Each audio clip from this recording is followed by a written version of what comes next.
What is going on, everybody? Welcome back to episode 4 of the Sunday Night Rundown. We got myself, we got Jolly TJ, we got Jolly Justin in the house.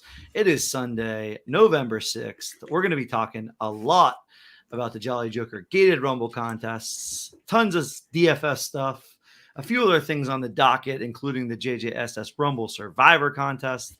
TJ, Justin, how is your Sunday evenings going?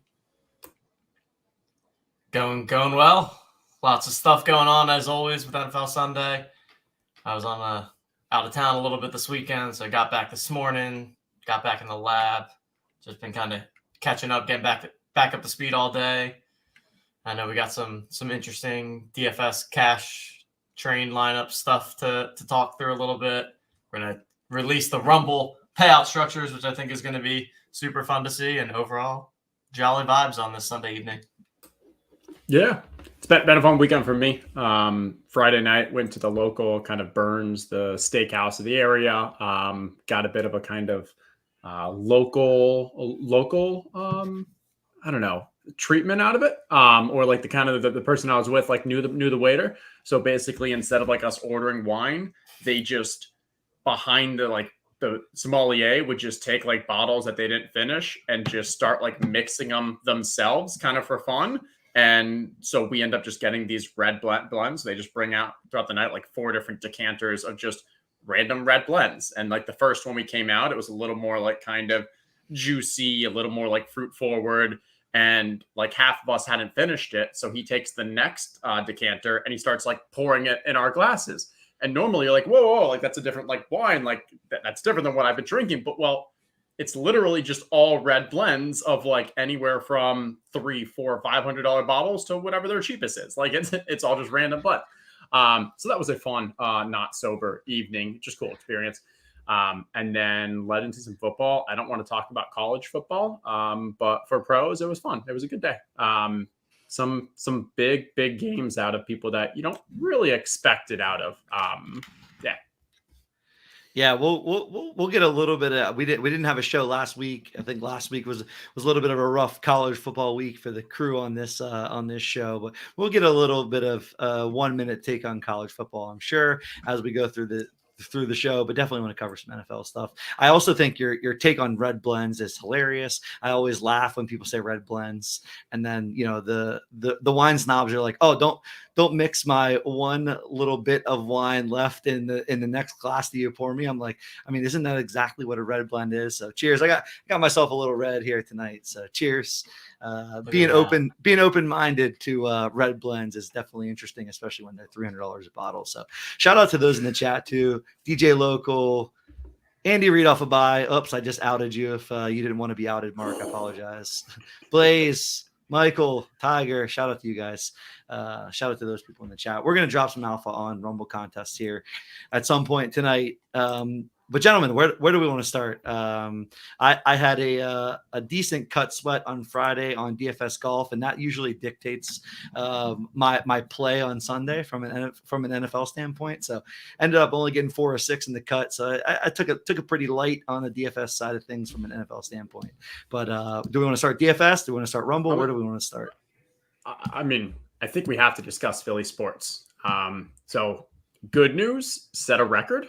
So like an achievement for the first time ever, losing 2 championships in the same evening for a city with the MLS Cup. Awesome to have gotten 2 teams there. I hate that the Astros ended up winning, just cheaters and, all of that. But hey, good on Mattress Mac, $75 million, setting a record himself for the largest legal sports betting payout. And I think majority of that was about $10 million across various bets and about on average 7.5 to 1 odds comes out to that 75. Well done. That's quite a night. Yeah, it was a fun run. I mean, had some chances in both the last 2 games. Just left too many men on base. Their pitchers did a nice job of getting them out of the jams when they needed to. I mean, Astros they're tough and they cheat, so makes it difficult. But that was fun. Soccer, I did not watch 1 single minute of the soccer, so I can't speak firsthand to too much of that. But really, all this means is that we're saving it all up for the birds here. I think just about everyone in the city would take another Eagle Super Bowl and throw all the rest away in order to get that. So and then I mean with Sixers too, we got Harden out for like at least a month or so here. So Sixers are kind of off to That's good, right? A little bit of a rocky start. That's good for you guys if Harden's out. I'm trying to figure this out. Is this like who knows? And Embiid's not looking too great this year. Yeah. But Eagles. And I can't believe the Bills losing to are the Jets good? Is that the thing? I don't think Jets are bad. I think if they can hide Zach Wilson, I think in general they have a very efficient run game. That offensive line is pretty strong. But I think it's just how much can you just hide Zach Wilson? Interesting stat is that the Bills are 0-2 in their division. Their only 2 games have been against the Dolphins and the Jets. Have lost both of those. Those are their only 2 losses. They are still, I think 538 has them around 70 some percent to still win the division. Where I had that up earlier. Bills are 68% to win the division, which then 45% to get that first overall seed, which is honestly a little lower than I would have thought given what their record is and just the overall strength of that team. But yeah, congrats to both New York teams sitting at what? 6. Let's see. Jets are 6-3, and then Giants are 6-2. Did not see that coming. Yeah, and it's also crazy to think about that division too, given that if the Jets are, what did you say, 68% to win the division? I mean, Bills are. Oh, okay. Yeah, so that's what I was getting confused on who we were talking about there. Not Bills are 68%. But that whole division generally, I mean, right now is playing some good football, and it's going to be very interesting to see how total records turn out in second place in that division, because it's just going to end up being wild cards from that standpoint. So it'll be a very fun division to watch through the rest of the year, no doubt. Yeah. I mean, so I've started doing some of the playoff best ball drafts on Underdog because they launched them last week, and rightly named way too early is the name of the contest. And it feels extremely early, but extremely important is, okay, who do you expect to make the playoffs? What are their chances of getting that 1 seed? Because if you got that 1 seed, they have the bye, so you have to avoid that. But yeah, going into last week, you had Chargers, Bengals, Bucks were just considered they were barely getting drafted. If they were last round considerations. None of them have great records. All escaped with wins this week. But now you've got Bucks are 4-5, but still 60% to make the playoffs. Bengals 5-4, 50% to make the playoffs. And then Chargers are right around there, 5-3, 56%. But I think Vegas has them all also substantially stronger than what 538 has to. I didn't get to watch a ton of the early games, but I felt like I watched the end of the Bucks-Rams game. I felt like McVay definitely could have coached a little bit more aggressively, given Brady the ball back after stopping them on 4th down, 3 straight keeping the clock moving. I just felt like was super non-aggressive in a regular season game when you had a chance to put Brady out of his misery and just end the game. So I don't know. To me, it felt like pretty non-aggressive coaching. Both those teams are just so bad. But the Bucks literally should have never won that game. I mean, they literally should have never won the game. And then Brady gets the ball with 48 seconds left, no timeouts, drives them down and gets them to the 6-yard line. And then it's pretty impossible to game plan for stopping that. Drives him down with a pass to Cade Otton, a pass to Scott Miller, a pass to Scott Miller, eventually a touchdown to Cade Otton. Crazy. Yeah, I mean, the offensive line is just so bad. It's a team that wants to run. I made a tweet about it, but just feels like nonstop. It's run, pass on 3rd and long. And I think I saw earlier they were 5 of 50 on 3rd and 7 or longer. Just an atrocious number, and they're getting themselves in that spot because they can't establish any run. Because 3 of their offensive linemen from the preseason are on IR. So obviously the injuries are rattling up, and then on defense now, they just lost Shaq Barrett to an Achilles last week. It just doesn't feel like their year. I still think they make the playoffs, but you can't see them doing any damage with their current form. Obviously, you feel like maybe Brady can turn it on at any point with Godwin, with Evans, Julio. I feel like we keep saying that every week. It's I know. They'll turn it on. They'll turn it on. At what point is it just not happening? I mean, they got the win, but man, it's not pretty. It's just ugly offense out there. I agree. I think you accept now that like that team is just never going to be what it was the last 2 years, and a lot of it's because of the offensive line, and probably a little of it is because of Brady's, older and no. Yeah, I think this is also a good question. Shout out to someone who is constantly trolling everyone online. It seems like Real Skip Bayless with a tweet that I saw a bunch of people retweeting earlier about the fact that they added Tyreek, and Tyreek is literally single-handedly making Tua look good. So clearly a troll tweet, but I think Miami on offense has the potential to be incredibly scary. But man, it seems like, especially from a DFS standpoint, I'm interested in how you guys think about Miami, because it seems like every game that they're in seems like it ends up in a shootout in some way. Well, in DFS, you always love those offenses with like the super concentrated target shares. It's just like such a high percentage of what they're doing goes through Tyreek and through Waddle. And yeah, I mean, Tyreek got to be one of the, if not the most explosive, dangerous players in the league. Proving that over that. Obviously, it helped having Mahomes the past couple of years, but he's making Tua look great. Just makes so many things happen out there so fast. They're a fun team for sure, and probably one you don't want to run up against, just because they're a threat to put up a bunch of points on the board. And it's funny, like, because before they brought in Tyreek, it was okay, we're going to bring in Cedric Wilson. That's going to be our big splash hire, and he's going to have similar yards after catch, abilities as Waddle and such. And so much Cedric Wilson in best ball, and it's just that ain't it. That's for sure. I mean, then you bring in Tyreek, and it's just obviously night and day.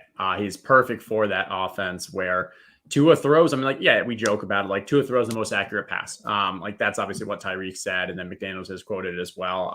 And sure, maybe it's a little exaggeration or something, but like, I think it is very fair that, like, hey, he does throw a fairly accurate pass when you're not forcing him or really pressuring him to do too much. And what you have is Waddle's extremely fast as well. So you have Waddle, you have Tyreek, you have two of the fastest wide receivers, and Mike McDaniel's a great coach. So he's able to kind of scheme them into space, and they can make the plays like they do. So yeah, I think it's a fantastic team. I think last year we saw the defense actually pretty much willed them throughout the season. Look, there it is, little Rowan. How's it going? And so yeah, the defense basically willed them to like a pretty decent record last year. And I think this year, like, that defense is just going to keep getting stronger. And the offense, we know what that possibility is. Looks like Coop's got to go be a dad over there. Time. It can't be good that the kid's up at 9:15. That must be it must be they try to get him to bed earlier now. He's like, yeah, the Aussies. We were doing this for the Aussies. We're making Australian time zone friendly content, and then sometimes it gets in the middle of bedtime. Coop must have been a little too loud, laughed a little too hard.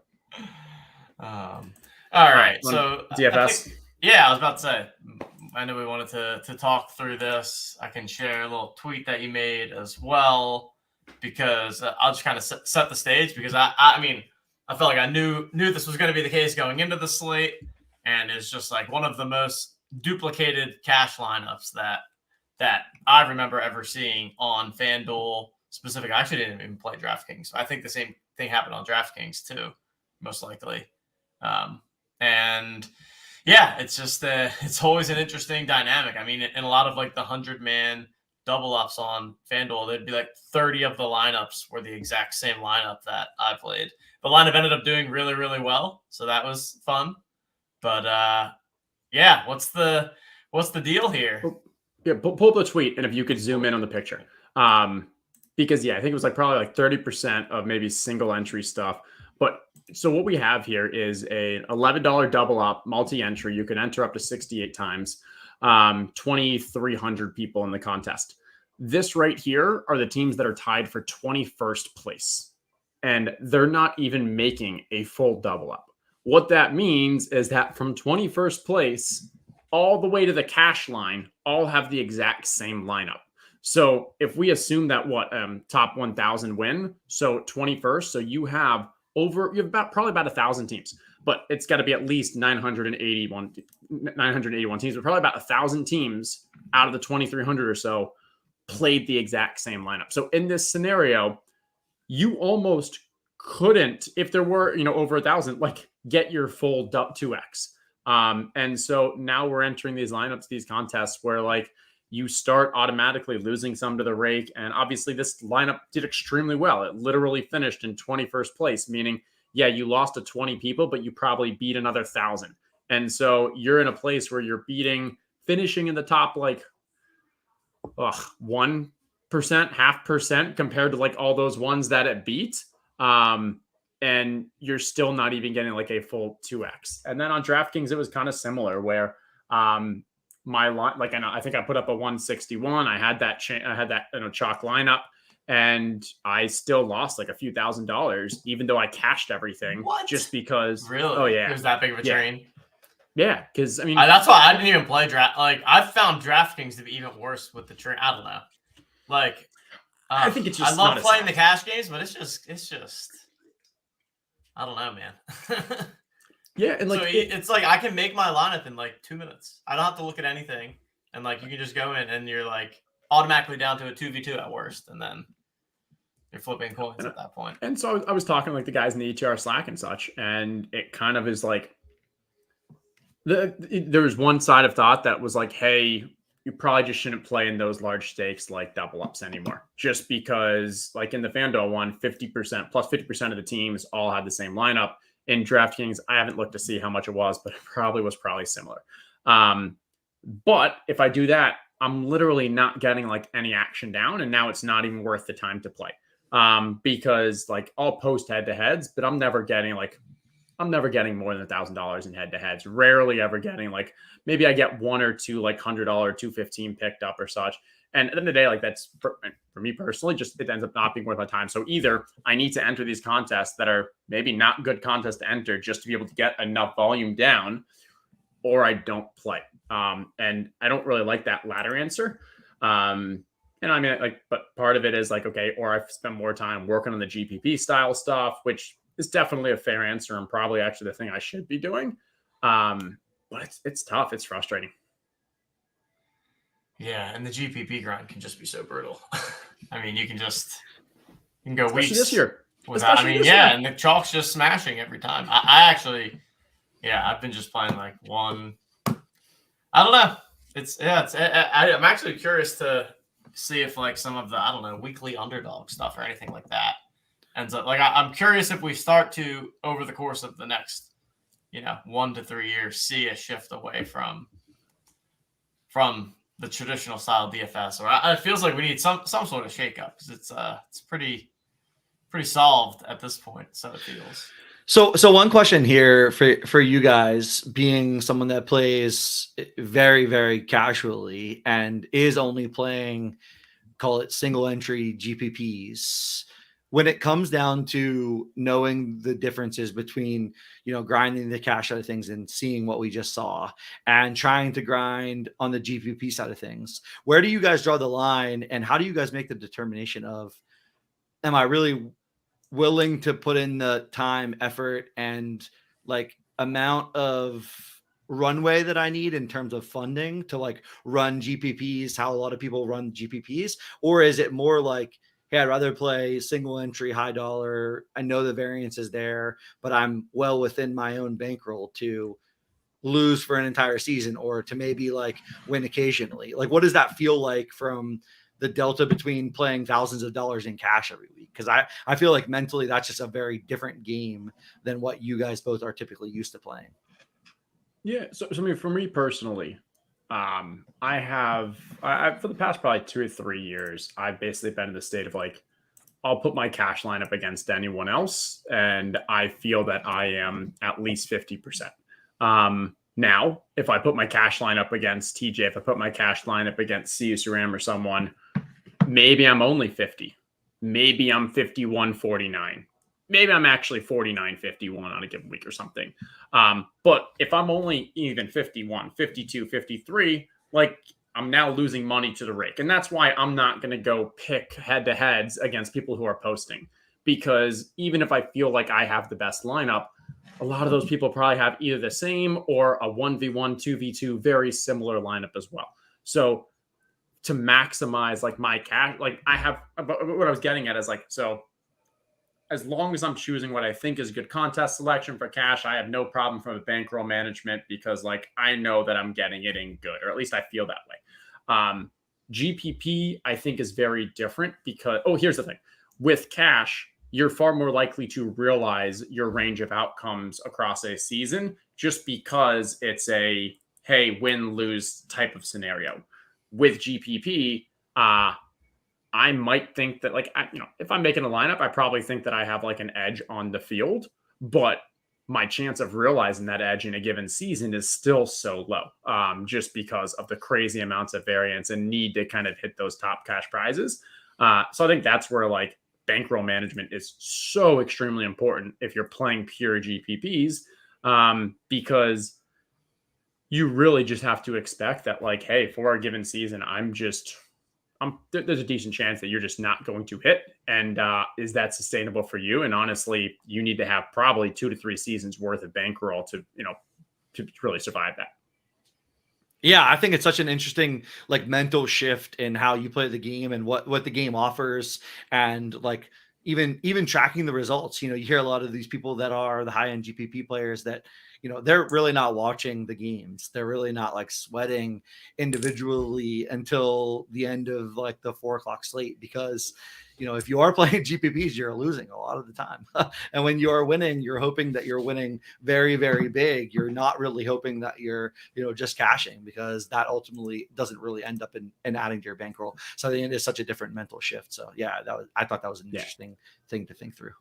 And I mean, like SC Sergeant Stogie just kind of met right here. And like, you're not, I mean, if you've been playing GPPs the correct way this season, there was really only week like 3 or 4 that like that mindset probably paid off. Almost every single week, cash has just gone crazy. I think it's now been about 4 or 5 weeks. GPP is guaranteed prize pool. So it's more of the kind of larger contests where you pay $20 to have a chance at winning 100,000 or $1 million or something else. Yeah, that's a good question. In case there's people in here that aren't maybe super into DFS, and generally speaking, there's cash games and then there's GPPs. And so cash games is typically either a head-to-head where it's my lineup against Justin's lineup, or it's what we call a 50-50 or a double up, where essentially half the field just doubles their money. So you're playing like a safer, you're just trying to play what you think is the best lineup, because you're just trying to score as many points as you can so you can get above that 50% line.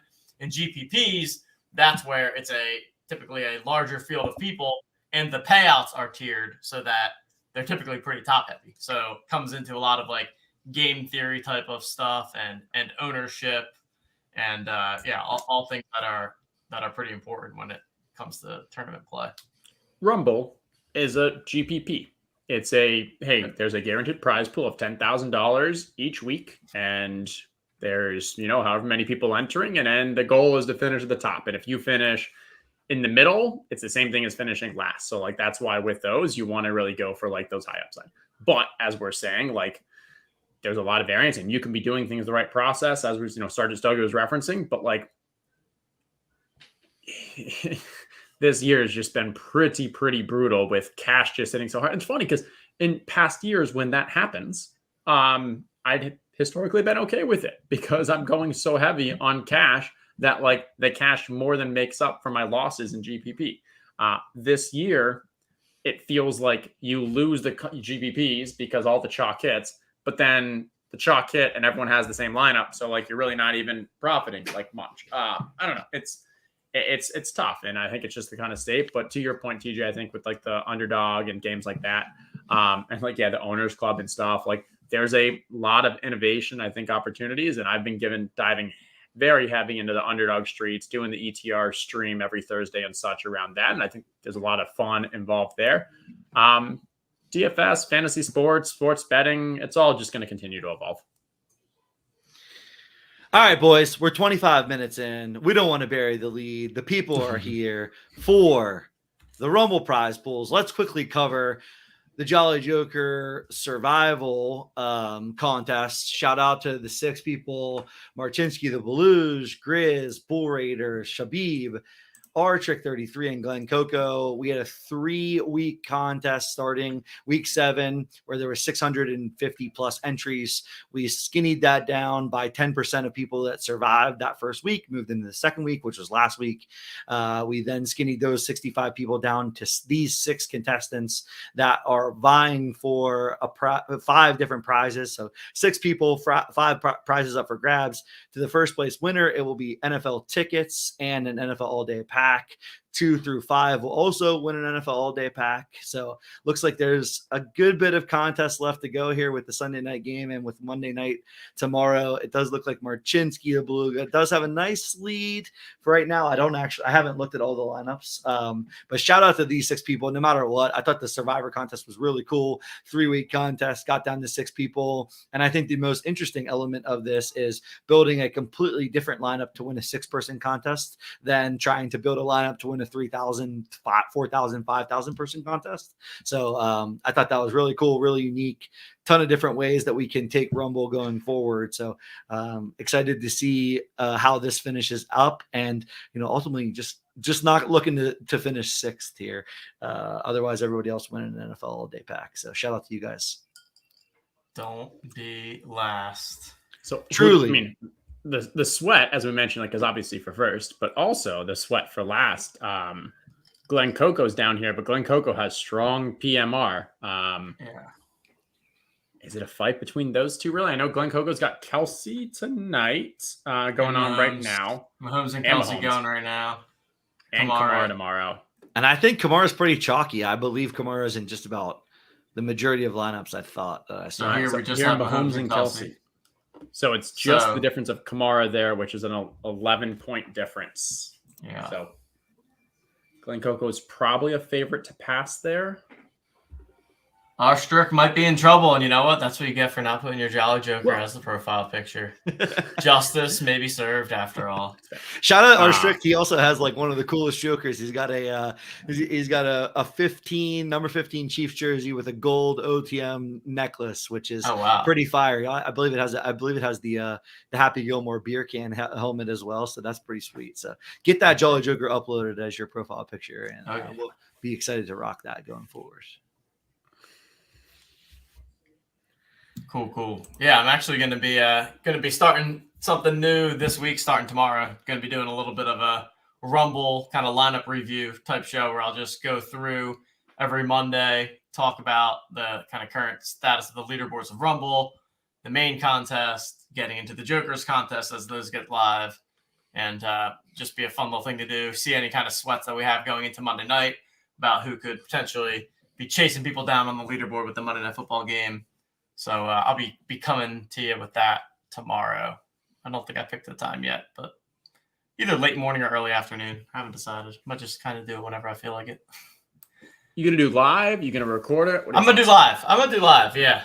I'm going to do a live one. And so if people want to come join me in chat, we'll see how the first one goes. But I was also thinking as we get into it, if people want to send in their lineups, I can kind of give my thoughts on the Rumble lineup that you played for the week. The Rumble roast. The Rumble roast. You just roast their lineups. Yeah, I want people sending me the worst lineups that they made. People that scored barely any points, send me in your lineups so that we can just do the Rumble roast every Monday. And, just say, if I was able to play, I would certainly pick all of the right plays every time. And, unfortunately, I'm on the sideline. So all I can do is judge all of your lineups and tell you what you should have done differently. Because, clearly you should have played Joe Mixon this week, obviously, right? There's Top Shot Tony and there's Rumble Ricardo. Oh, God. That could be fun. That could be a fun little character. Rumble Ricky, maybe. Rumble Ricky is great, actually. I love Rumble Ricky. That sounds fantastic. All right. Well, TJ, I think you're the best to take us through it. Let's talk about the XP contest, the field goal contest, the touchdown contest. For those people that have minted 1, 3, or 6, call it 6 Jolly Jokers, you guys are going to be into the gated Rumble contests that are for Jolly Joker holders only. Going to be starting week 11. TJ is going to walk us through the details. And of course, on tonight's show, we talked about the fact that we are going to break down the prize pools for the contest. So we are going to get into it. Let's get it started with some of the primer and the baseline information that the people need to know. Yep. Yeah. So as people may be aware, we are running a mint incentive where there's going to be $100,000 worth of exclusive Rumble contests purely for the people that mint the Jolly Jokers. So we are sticking true to that $100,000 guaranteed prize pool with a slight tweak here. So we're actually going to be going to 2 contests. So even more bang for your buck there. We'll be having a regular season cumulative contest starting in week 11. So that will be an 8-week contest where each week your score accumulates and there's a season-long leaderboard. And then in the playoffs, we'll be having a playoff-style contest starting wildcard weekend and lasting throughout the playoffs there. So same kind of information that had been communicated before in terms of the extra point, the field goal, and the touchdown for people that are minting 1 or more Jolly Jokers, 3 or more Jolly Jokers, or 6 or more. By minting those, you get access to both of those contests. So for the first regular season contest here, the extra point has a $20,000 prize pool. The field goal, for those that are minting 3, has the largest prize pool at $33,000. And then the touchdown with a prize pool of $13,000. We're going to be getting into the specific payouts as well. And, I guess one also reminder is that the extra point contest will be our first multi-entry contest. So in this example, for people that mint, say, 6 jokers, if you mint 6 jokers, you'll end up with 8 total entries. You'll have 1 into the touchdown, because that's single entry, 1 into the field goal, also a single entry, and then 6 into the extra point, which I think is going to be a lot of fun. Get people a chance to use more of their collection. And anything else there? Should we go right into the payouts itself? And then maybe I can kick it to you, Justin. Yeah, that looks good. I was just going to say, had a nice conversation with John Boy TJ and I last week that we are going to be publishing probably something in the next few days that kind of dives further into the strategy element. So we won't spend too much time on the strategy here, but that was a great conversation to really talk through the different elements of these contests. Yeah, it was great. We did a full hour-long podcast. We'll probably release that tomorrow, maybe. But I would say tomorrow or Tuesday. We'll definitely get it out there. Dive into all things you need to know. Rumble, talked about a couple of things we touched on tonight, like game theory. How do you think about ownership percentages versus projections? All that kind of stuff. John and Justin, 2 of the sharpest minds in the game when it comes to that. And all right, let's get into the payout structures here. All right. So for the extra point, 200 people will be making the cash. Also, one note is that anyone that finishes in the top 100 in any of these contests gets at least $100 back. So for not the touchdown. Point, I mistakenly said that last time. Oh, yes, you're right. That would not make sense. Anyone who cashes. Okay, sorry. You're right. It is in the extra point and the field goal. But basically what we're looking at here is a couple different style contests is how kind of I would describe it. So for the extra point, that's going to have the largest field based on the total number of mints, essentially. That's how many entries will be there. For the field goal, and we have to pull the updated numbers. Around 100. There's around 100 right now. Yeah. 3 minters. Yeah. So the field goal is going to be a spot where like a large percentage of the field is making the cash, which again is the point. And then you have that 10 grand up top for the field goal. So I think that's a nice juicy contest right there. And then we get to the touchdown where the top 25 are all getting at least $250. And then we kind of went with a nice steady increase from there. As you get into the top 10, every single place in the touchdown is laddering up by a little bit. I'm super excited for that tournament as well. It's going to be really small field and probably a lot of people that are playing a little meta game with each other, which I think is going to be fun. But Here we go. I think the field goal is probably my favorite because, as it stands now, I think we are at about that 100, which means everyone who has 3 would be guaranteed $100. And so I kind of see it as, hey, for people who already minted 1, like, you mint 1, you obviously get to play in the extra point. That's really cool. You get that lifetime access, for the OTM Premium, for Top Shot, for all day. That's awesome as well. But now, like, hey, if you did want to get 2 more Jolly Jokers to play in these other contests, to get 2 more entries in the extra point, to get the field goal, As it stands now, you're almost guaranteed to get at least like $100 rebate back on that with an opportunity to win up to $10,000. So I think that's a really fun dynamic for it's like, hey, we're rewarding as many people as possible, which as of now is just about everyone who has the 3. But still, there's that opportunity, 1 in 100 shot, 1 in whatever it is, of getting $10,000. That's awesome.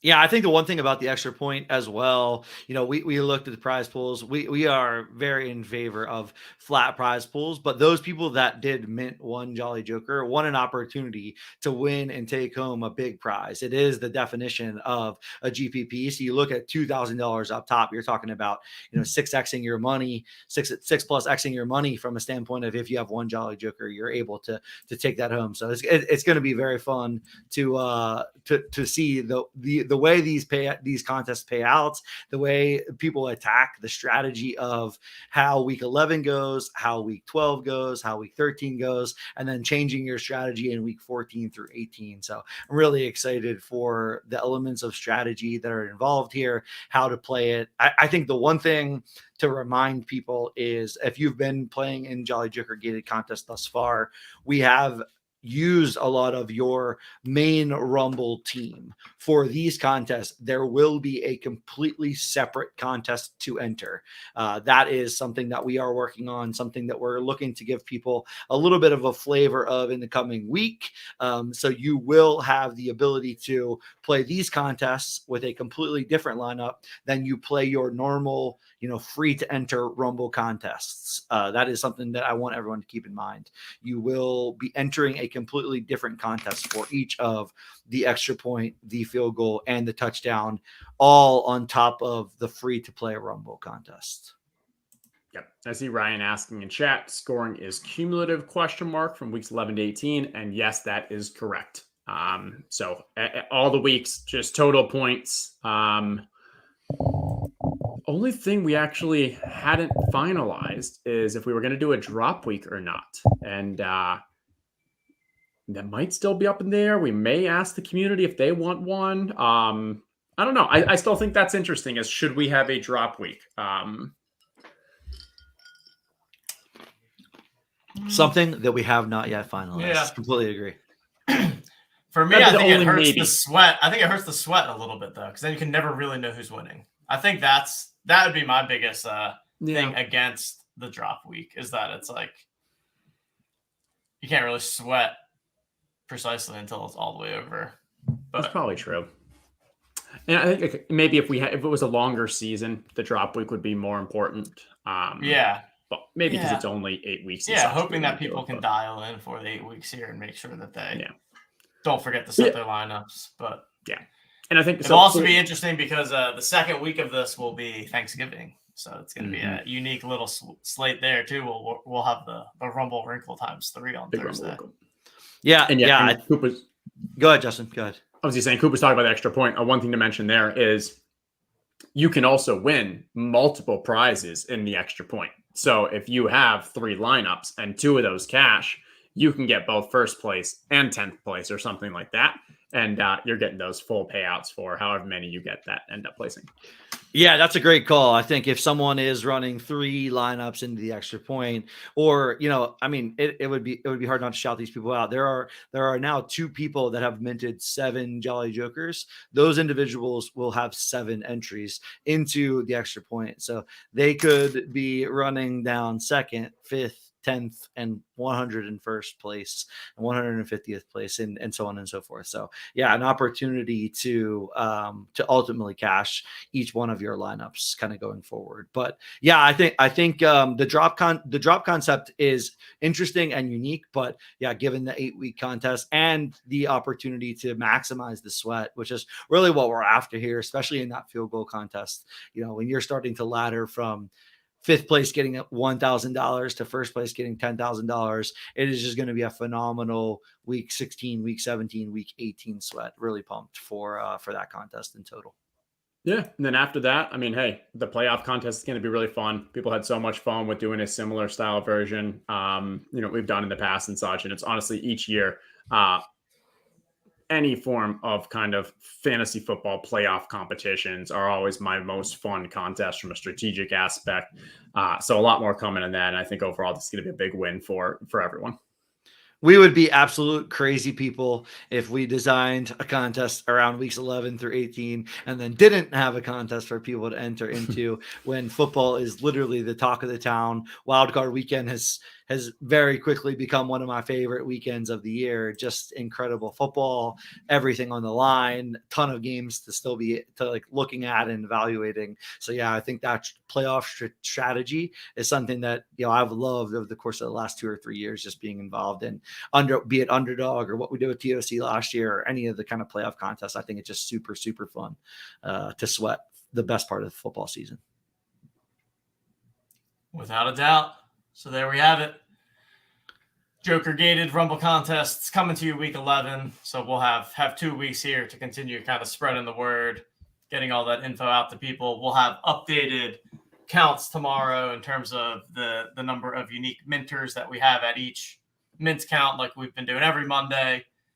I think that was about it, unless there's any final words on the Joker stuff, Coop.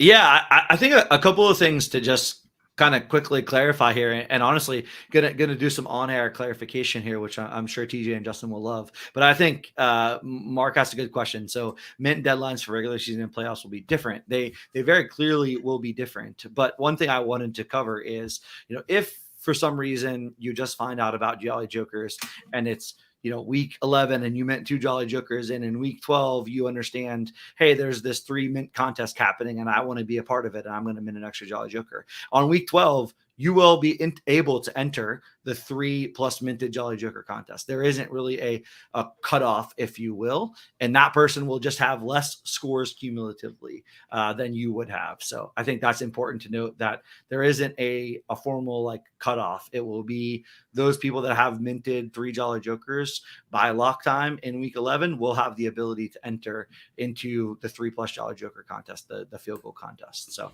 I think wanted to just make sure that was clear. But you're going to be at a major disadvantage, even if we don't have a drop and you just miss 1 week. I mean, Rumble scores are 120 to 200 or so.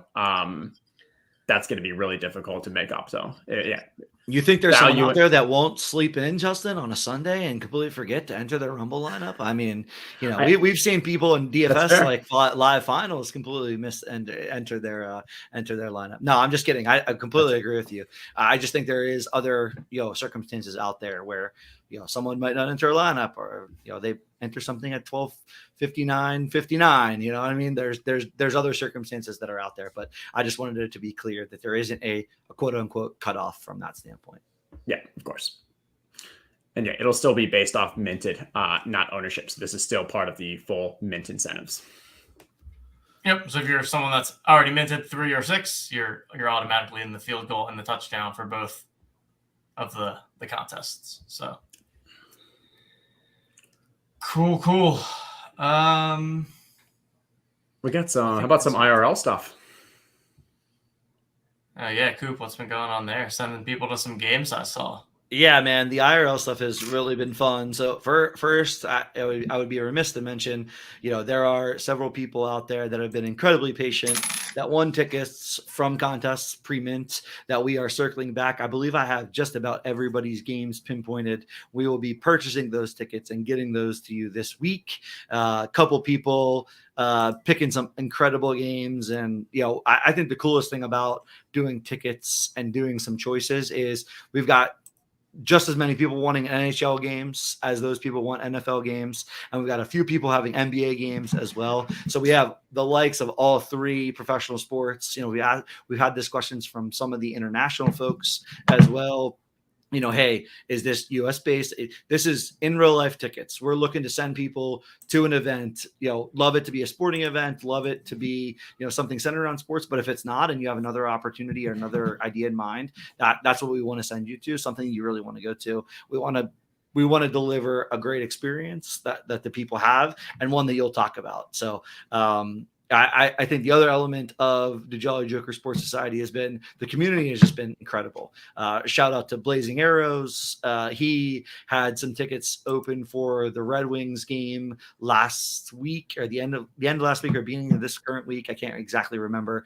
Was willing to give one of those tickets up to a Jolly Joker. I don't think we had anyone take him up on it, but then 2 days later, we have our friend Jay Deasy. He has 2 Golden State Warriors tickets. He has season tickets, isn't able to use them all the time, isn't always able to find a seller, said that he wanted to donate them to our community because of the fact that he wants them to go to people that really want to go to the game. And shout out to him, and the person that won the tickets going to be taking their 2-year-old, I believe they said. So first time as a family affair at the game, just a really cool experience.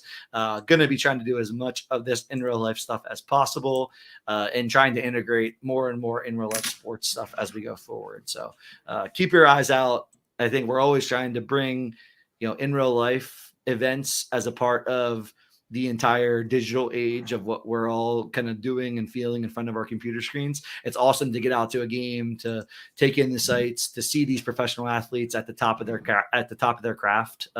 So it really is something that's important to us. And if you have ideas, thoughts, ways to bring the community together around in real life events, we're completely full ears open. Something that the 3 of us talk a lot about, and we'll be continuing to evaluate opportunities going forward. Love it. Shout out Tiger Mentor. I live pretty close to my mom's house.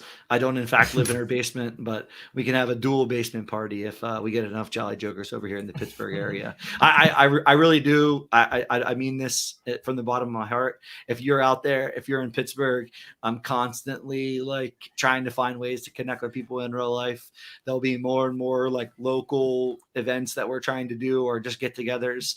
I want to meet every single person that has a Jolly Joker at some point. So if there's an opportunity for me to meet people that are in Pittsburgh, let me know. Shoot me a DM. Happy to come hang out at a sports bar, chat, talk about all the things that you like about Web3, like about NFTs, talk about all the things that we possibly could do, take advice, the whole 9. So reach out to me. We made it have a little Jolly Joker Jersey Shore meetup when we're out there as a team. Go out to a local kind of sports bar one of the nights, see if anyone's around. We should do that. But fun, little tease. No, that's awesome. I love it. Yeah, actually, Coop, I think you'd less of your mom's basement, more likely your mom's restaurant. I think that'd be the better place to kind of live. Yeah. If the people don't know, we got a little local restaurant going on over here. So it's a pretty sick sports bar. So like I said, if you're from Pittsburgh, you're holding a Jolly Joker, you want to hold a Jolly Joker, you're listening to this show, reach out to me. We got a new sponsor. We got Los Dos. Yeah, I mean, new sponsorship. Yeah, I mean, we're looking for all the things. So yeah, no, nothing is off the table at this point. We're having conversations with literally every team in the space that we possibly can have. So shoot us a note. Right. We're looking for. So hang with me. A parallel Rumble contest where the top 100 get a free dinner if they come to Pittsburgh at your there we go. Now we're talking. It's not even. It's free, but it's on me. It's out of my pocket. So come on. Who's trying to bankrupt me? Everybody's trying to bankrupt somebody in this space. Come on. Oh, that'd be a fun party. Speaking of, I know we were trying to wrap up. I was gonna say I put Patrick Riggs' comment here about the community, and now this looks a lot better with this comment here where we got PFP update. Yeah, everyone needs look at that to catcher. be rocking the Get those PFPs updated, man. So speaking of, I was chatting with the Dimension X team the other day, and I don't know if I think you guys saw this. They put together this little sidekick NFT in their Dimension X game. So this is going to be running all week next week for people that are new players creating their account. You'll get this little sidekick for free to kind of be able to use to start playing the game. I personally, honestly, have not yet played the Dimension X game. It sounds super interesting. Was talking with the project founder, and he is definitely legit, has been working in kind of free to play games for the past 2 decades. And I mean, they did a free mint, have grinded it up to a nice little floor price. I think they've got a good amount of players playing the game. So we're going to be looking to work with them. And, really our goal is to work closely with all all the builders in the Flow ecosystem here. And this is a great opportunity, and just like, kind of another perk of being a part of the JJSS is just these, partnership opportunities that are going to continue to come up. And this is something that we've been planting the seeds on for a while on a lot of different fronts, and have some good stuff coming up. But just wanted to kind of shout this out if anybody wants to check out the Dimension X and go get their free Jolly Joker sidekick. Yeah, I love it. I mean, at a high level, it's a free, it's a play to earn, free to play kind of game. I saw people like, hey, if as long as you enjoy the game, like actually making some decent cash on it. It looks like if you want to enter the game, the floor right now is like $137 to get $137 to get your sidekick. This is kind of a cool perk for Jolly Jokers, where like obviously we're gonna make no money on this, not any kind of financial thing. It's more of just like hey, this is a cool piece of utility we can add to the Jolly Jokers ecosystem. While we, it would be a little more technically challenging to like fully token gate this. It's still, hey, this is done for the Jolly Jokers. If you want to play the game, this little guy is here, your free entry. You just got to do it between the hours and the times that we have up here. But then you can start playing without paying that $137. And yeah, the game it's Dimension X. We'll have a more official announcement. We'll do like an announcement on it. This was just kind of a teaser that they had put out. Plus, I love that they made a little hockey guy, the character. I mean, he's got the nose, he's got the Joker face, yeah, a little he's Joker got like with the skates and the nose. A little thrust going on. Yeah, he's a little thrust action. He looks like he played in the '90s. He's ready to wield that stick in ways that you don't really want to have that stick wielded for sure. So he's looking to tie you up in front and make you pay the price if you're trying to score goals. Yeah, so we'll have more on that tomorrow. We'll also be kind of officially announcing the prize pools and all of that, continuing to push on that throughout the week. I'll be coming back tomorrow for the Rumble lineup review and the Rumble roast. I like the Rumble roast. I think that's a great one. And anything else going on, Coop, before we close out? No, I mean, stay tuned in Discord. Like I said, we got a cool. We didn't run a gated entry contest for Rumble this week. We are looking to do one last warm up ahead of that week 11 start date. So stay tuned in the Discord this week. A few other creative things that we're working on as well. We're trying to make sure that we're hitting passive holders, active holders, the whole nine. One thing I will say is it's been really difficult. I completely understand and hear the community and the sentiment of, hey, there's a ton of things happening. There was NBA threes contest. There was, the multiple Rumble contests that you could get into. We are going to be coming out with a weekly schedule where we'll have a channel in Discord that describes everything that's going on, what has happened in the past, what you can currently enter this week, and what is still ongoing. So look for that as a quick one-stop shop to be able to get up to speed. It is completely unreasonable for us to expect everyone to be in Discord 24/7 or even on a daily basis. So we are trying to do as much as we can to inform people in a weekly schedule as to what is happening. So keep your eyes tuned there. And yeah, really excited for week 11, the kickoff of these Rumble contests. And I mean, 5-figure prize up for grabs, $10,000 up for grabs in that field goal contest. It's going to be one of the most fun sweats and one of the most fun cumulative leaderboards that we will have on the site. So get yourself over there. If you've been debating it, wanting to get into the field goal contest, the time is now. Lock it in. A couple weeks until that thing locks, and it's going to be a fun time. Sounds good. All right. I think we're going to call it. Talk to y'all tomorrow. Talk to everybody this week. Have a good week, and we will chat with you soon.